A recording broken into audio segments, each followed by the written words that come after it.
The rabbit was very, very bored. He had left the man some days prior and had walked up to the ridges of the Appalachian mountain ranges of Kentucky, the Appalachian mountain ranges of southeast Kentucky. And he had walked the ridges feeling he would be safer there, but anything could have gotten him. Hunters and coyotes and owls, and especially hawks, big vicious hawks. They all transverse. They all hunt the ridges.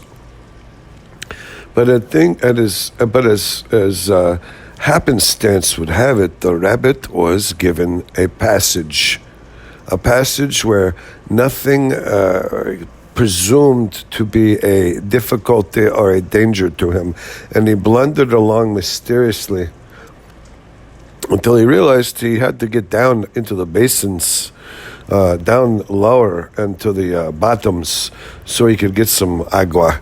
There was no freestanding agua. There was no pools of agua. There was no ability to rehydrate on the mountain ranges. They were very much sunnier, windy, desiccating, drying. The food sources were good at points, and some points they were not so good. They were good in some cases for delicious walnuts and acorns, especially the acorns, yellow nuts, butternuts. They were good for some of the plants that you could sustain yourself upon if you could find them, but you couldn't always find them because they were obscure mushrooms, and some of these mushrooms that could have been poisonous. One time he stumbled on a chestnut and he ate a few chestnuts and he thought they were bitter, and he went onward, and then about a few miles past he said, "Oh my goodness, those were pretty good, those chestnuts." They were giving him some vitality and some vigor, and he was feeling a little bit more, upbeat and a little more recharged.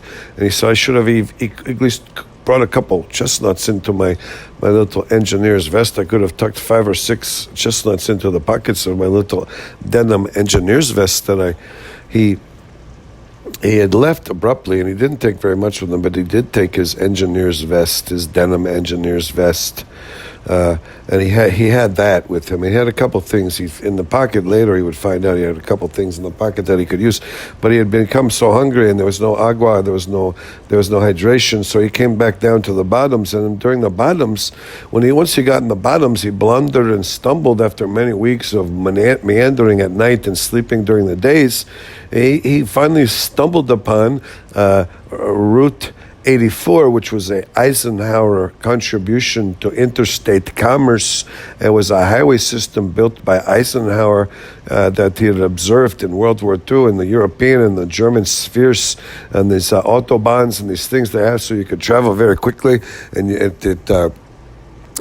the China and these things, they called them bands, and the other people, they made bands. They think they were bands, but in the old days they were considered highways and freeways, and they were the Eisenhower interstate system of highways and freeways, and they were very good. But he stumbled and bumbled, and he walked along. There was a lot of red clover, there was a lot of white clover, there was a lot of wildflowers. But also these things, they drained. They had to have certain drainage systems to put in, so there was always ample hydration, always ample water for the rabbit to consume. And he would meander through the nights, and for the most part he didn't see too many animals, and he didn't see too much happening, and he was just logging miles. He was logging laps, as they say, just logging some laps and making, wondering what could happen and sustaining himself and subsisting. But what had happened, he usually tried to sleep in, he would try to find a dry drain pipe. These are the drain pipes that they didn't have the proper fall, they didn't have the proper grade, or they would be ruptured, and towards the end of the drain pipe they would be dry. And even if it rained, the drain pipe would be dry. Or you would go up onto the upper end of the drain pipe, and then you could maybe find a dry place. But eventually, anytime you looked, there would be many drain pipes all installed along the highway, and some of them they had ruptured, or they had lost their flow, and so they would remain dry. And he would sleep in these of the days. And Then he would disembark and he would go onward and he would foster through the night and go in search of his destiny. But one of these days he was in the drain pipe and it began to rain just as the foggy cold morning had started, and many a morning he had departed and the rain stopped and the warmth came out and he was able to press onward and keep moving forward. But this day something told him, sit still, stay here, do not go out into the stormy rains, the icy cold rains. And he did not go into the rains because something told him it's not going to be so good. And it dragged on 4 or 5 days. He didn't know if a hurricane or something set in because the rains were not vicious, they were not storming, they were not hard, they were not thunder and lightning, but they were consistent pouring rains. Everything became saturated and everything began to well with the waters, the excess waters. But he remained dry in his little pipe. He had a little drain pipe he had crawled into, and he remained pretty dry. He was perfectly dry other than the dampness of the air, but he become bored. He didn't know what he was going to do. He felt lonely. He didn't know, when you're by yourself, what can you do? Can you play games in your head? Can you pretend you're something you're not? Can you plot the future? Can you look forward to something that may or may not be attainable? What do you do when you're opining and you're just don't have any idea what you could do or what and you're so lost, you're so lonely, you're so bored. The days drag on, the minutes drag on, the hours drag on. It's like as if you had 10 minutes, you look at your watch and you say, oh my goodness, I'm going to look at my watch, but I think 15 minutes have gone by. And when you finally look down and you think it must be 20 or 30 minutes have gone by and 2 minutes have gone by, then you know you're in a bad situation. It is an elongated situation, and there's nothing you can do in this situation other than, be patient and wait and try to keep up your spirits and try to keep yourself from becoming depressed. Try to keep yourself from becoming, blue or become downcast, or you should become, wanting, and you should think of pessimistic thoughts. But, it's hard to keep up your spirits when it is pouring the rain after day, and you think you're imprisoned. You have become entombed in a dry drainage pipe, waiting for it to cease rain. And you're even scared, you don't know if it ceases rain. Would you venture out? And the rabbit, he would even have to go out into the rain to get a few nibbles of some vegetation and to get a little bit of moisture. But then he would go back in and shiver until he warmed back up. And it was a terrible situation. He was just so glad. After 6 days, he finally became glad. He said, I'm so glad I would have drowned. I would have succumbed to the elements. I would have died of exposure had I ventured out into these storms and could not have found any other refuge or any other shelter. And though he was starving, he was remaining hydrated, and he had a few nibbles of food, but it was such a harsh situation, and he was so lonely, and he was so out of sorts, and he wished so hard for company. And he prayed for company to Jehovah, and he said, Jehovah, please let me have a little bit of company at some point. At some point, perhaps when I leave this drain pipe and I venture forth into a nicer time and nicer days, the weather will be sunny and I will find some warmth and I will go forward.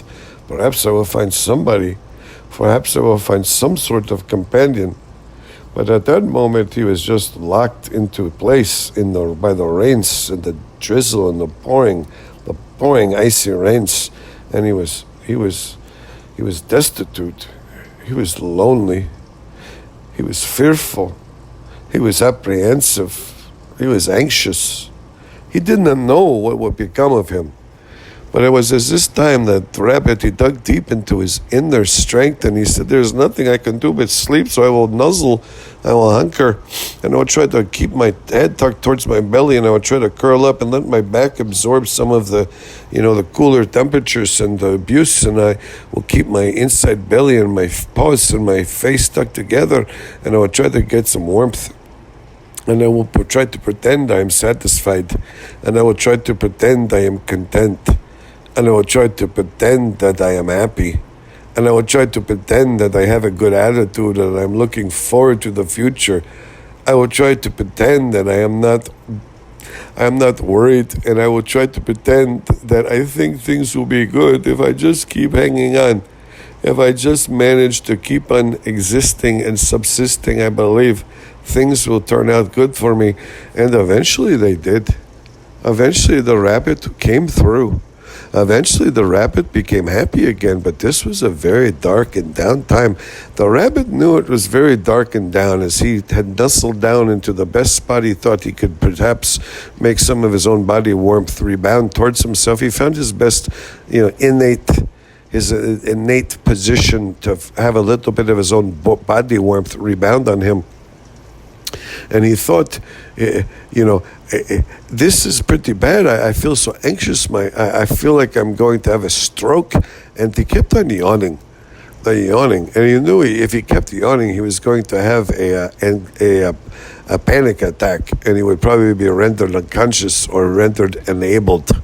He would become enabled, but he kept yawning and shivering and yawning. But eventually it all calmed down. Eventually he fought his way through, and eventually he had a little bit of a brighter attitude. He had a little bit of a better outlook.